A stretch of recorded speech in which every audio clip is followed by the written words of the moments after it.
aholkaritza didaktikoa ziurtatuko du ingurugelan bitartez parte hartzen duten irakasleen prestakuntza eta ikusmaterialen eskaintza.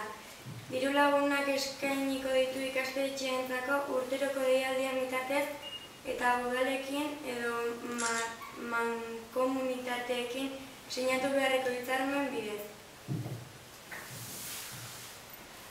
Hezkuntza, unibertsitate eta ikerketa sailak garapen jasangarriko hezkuntza lehentasunezko programa tratatzea behartuko du.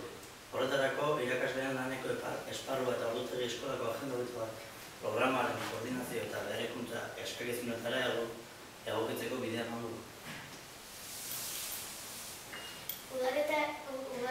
Udaletako mankomunitateek tokiko agenda bat programaren zatitzat hartuko dute eskola agenda bat. Eskolako partaidetza foro bat ezarri eta sustatuko du. Ingurumena aztertzeko eta ikastetxeen proposamenak jasotzeko.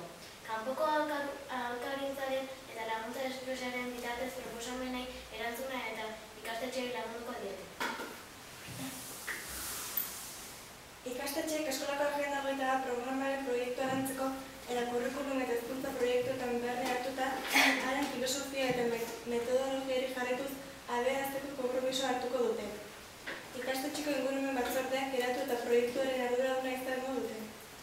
Garapen prozesua bultzatu eta lortutako emaitzak ebaluatuko dituzte. Gainera, urteko emaitzak eskola eta udal